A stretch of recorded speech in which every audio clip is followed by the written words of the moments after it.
My name is Sally. I'm 32 years old and in my 8th month of pregnancy. I used to work as an office employee, but now I'm on maternity leave. After giving birth, I plan to take parental leave and take care of the baby myself for a while. My husband Eric is 35, 3 years older than me and works for a major company. We got married 2 years ago and I became pregnant smoothly. Now every day is filled with anticipation and anxiety as I await my first childbirth. Sally, your baby is due soon, isn't it? When I visit my in-laws, my sister-in-law Elnora calls out to me. I don't interact much with my brother-in-law, but Elnora is a housewife living with my in-laws, so we talk often. 2 years ago, my mother-in-law hurt her leg, and Elnora, being the wife of the eldest son, moved in to care for her, worried about leaving her alone during the day. However, mother-in-law can walk just fine, needing only a cane. Elnora has a caring personality and used to work in caregiving, so she readily agreed to move in and care for her mother-in-law. With 1 month left until my due date, I returned to my parents' home and prepare for childbirth. Even with my heavy belly, shopping for the baby and thinking about our future life was enjoyable. Then, 2 days after my due date, labor begins. I contact my husband, but for some reason, he doesn't answer or reply. At first, I was worried, but as the contractions got stronger, I had no time to think about him. My husband was supposed to be there for the birth, but in the end, he never came and my daughter was born. After safely giving birth, I called my husband to inform him and then fall asleep from relief and exhaustion. I wake up to someone calling my name. Sally, how long are you going to sleep? I open my eyes to see my husband and in-laws. My husband happily says, Dad and Mom came too. Where's the baby? I had told him I didn't want to see anyone after giving birth, so why did he bring his parents? I finally sit up and tell him the baby should be in the nursery. It's a healthy girl. Then mother-in-law suddenly exclaims, "A girl? She can't be the heir." My father-in-law adds, Not a boy? Utterly useless. I'm confused and my husband even says, What? It's a girl after all? I thought it might be a boy since they said it wasn't certain. My husband is a second son, so I thought being an heir didn't matter, but the eldest son and his wife are undergoing fertility treatment, so they were expecting a boy from me. I felt anger at their words, but I was too tired and in pain to even get angry. A nurse noticed and kicked out my husband and in-laws. I cried and the nurse comforted me. After that, my husband didn't even visit, and my daughter and I faced discharge day.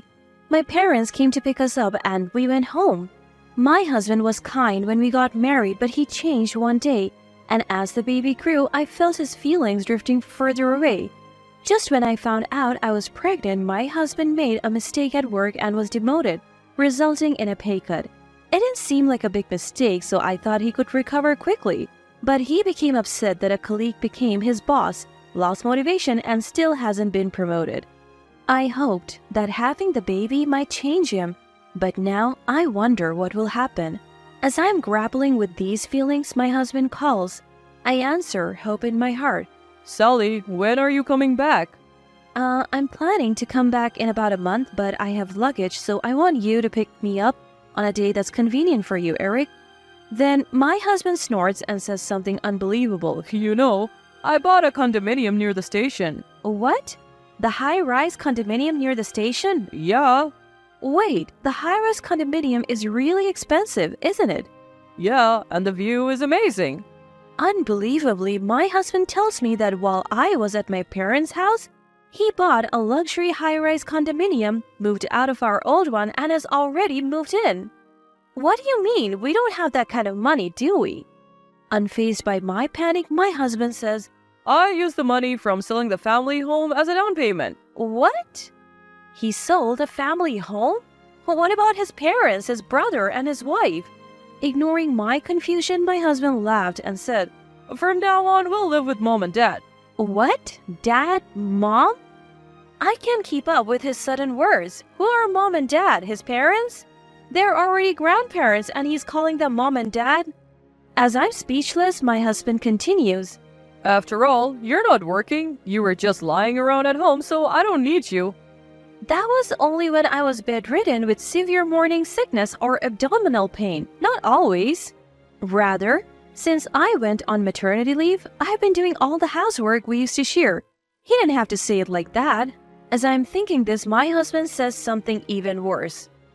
Get out, you housewife parasite. The child wasn't a boy, and my brother's undergoing fertility treatment, so I'm being counted on. So I'll remarry a woman who can bear an heir. Mom and Dad said they don't need a childless couple, and my sisters wanted to live separately. That's when this high-rise condominium was on sale.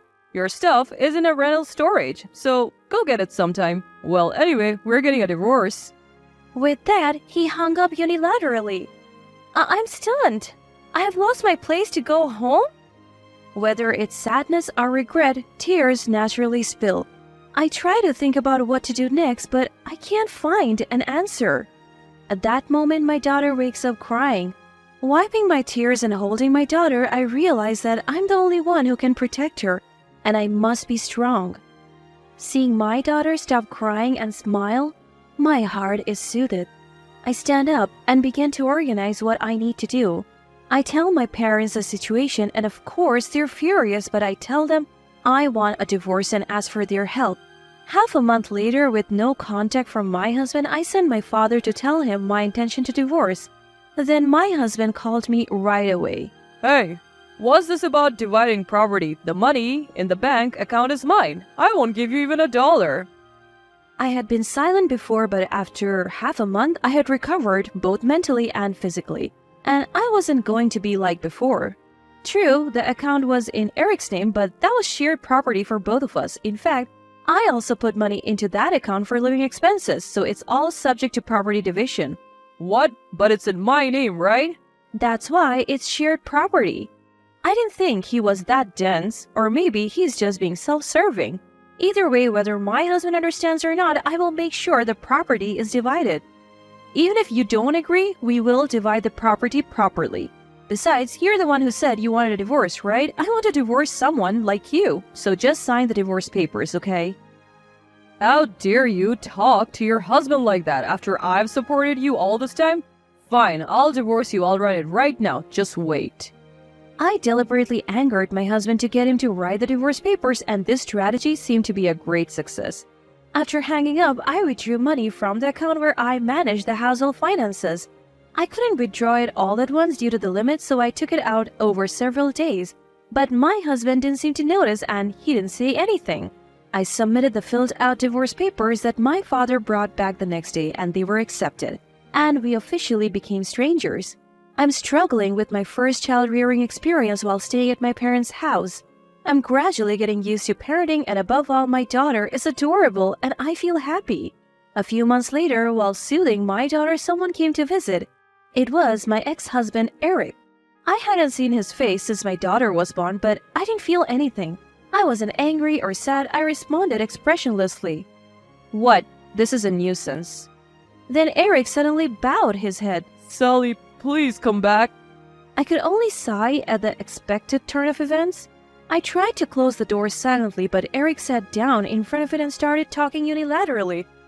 Actually, I'm about to be kicked out of that high-rise condominium. I figured. Probably because you don't have enough money, right? The savings should have been more, but they're gone. Dad quit his job and Mom is bragging to her friends about living in a high-rise condominium and always throwing parties. I couldn't help but burst out laughing at that point. There's no way Eric's income alone would get a loan, so probably father-in-law's income was considered too. If he quits, of course, they won't be able to pay. Dad and Mom, huh? I can only laugh. Suppressing my laughter, Eric continues unaware. So, before I knew it, the account balance was gone, and if I don't pay by next week, they said I have to leave, so please come back. After laughing for a while, I glared at Eric. What's going to change if I go back? Just another housewife parasite, right? Well, right now the house is a mess, and no one's cooking. What? Come to think of it, mother-in-law was never good at housework. Since my brother-in-law got married, Elnora had been taking care of a lot of things, and it seemed like she had been doing everything since they moved in together. Come to think of it, I wonder what happened to Elnora. Hey, What happened to your brother and Elnora? You said you sold the family home, right? Yeah, my brother was always against living in a place that was beyond our means, and Dad got angry, and since he wanted to live separately anyway, he kicked them out. My brother-in-law was sensible. I'm glad Elnora doesn't seem to be involved. I've been busy taking care of my daughter and didn't have time to worry about it. Look, shouldn't you guys figure it out on your own? Asking me to come back is just because you want a housekeeper, right? Who do you think would go back to that? I am busy taking care of my daughter. I don't have time to take care of you guys. My daughter brings me happiness, but what do you guys give me? Who would want to be a housekeeper without even getting paid? Then Eric said in a panic, What do you mean? It's love. Love. I have love for you, don't I? At those words, I laughed. Love? From Eric? I don't need that. I don't even need money. Even though I only stated the obvious, Eric looked hurt for some reason. I took the opportunity to say what I hadn't been able to say before. First of all, it was tough on your income alone. That's why I put the same amount into the house. And I wasn't a housewife. I was on maternity leave. I was receiving an allowance and putting it into the house, and I did all the housework because I was the one at home. You wanted to act like the head of the family, but I'm the one who should be thanked. It's natural that life would become harder without the money I was putting in. And this is what happens when you make a stupid purchase like a high-rise condominium. Then Eric looked genuinely surprised as if he didn't understand. I had explained it when I went on maternity leave, but I was so dumbfounded that I couldn't say anything. By the way, why did father-in-law quit his job? Oh, Dad said it would look bad to work while living in a high-rise condominium, so he quit. Are they both stupid, father and son? I don't understand their logic at all.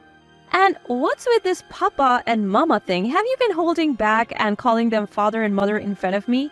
Have you always been calling them that at your age? That's creepy. I felt relieved to finally say what I had wanted to say for a long time. When I urged Eric, who was hanging his head, to go home, he begged me to let him see our daughter at least. But that was just an excuse to keep me, not because he really wanted to see her. What? You don't need her because she's not a boy, right? Your family is just Papa and Mama, right? You don't even know our daughter's name now. I haven't told you and you haven't asked. If you really wanted to see her, you would have been more involved with her sooner. After I said that and closed the front door, Eric slowly walked away. A few days later, I received a call from Elnora for the first time in a while. I'm sorry, I couldn't get in touch. A lot has been going on. Elnora said she didn't know the address of my parents' house and couldn't send a birth celebration gift, so she arranged to come over to our place. My brother-in-law came along and bowed his head to me and my parents, apologizing for his family's behavior, but he was not at fault at all. According to what I heard, they were kicked out of the high-rise condominium and only the loan remained. They tried to get close to my brother-in-law and his wife, but they were refused any further involvement, and in the end, they're living in an old apartment building that's about 50 years old. Father-in-law has found a new job, but the salary is much lower than before, and mother-in-law has never worked, so she doesn't even have a part-time job. Apparently, they often argue loudly, and the voices of their quarrels calling each other Papa and Mama have become the talk of the neighborhood. My daughter is growing rapidly and she will soon celebrate her first birthday. Her safe growth is my greatest happiness. I'm looking forward to her continued growth in the future.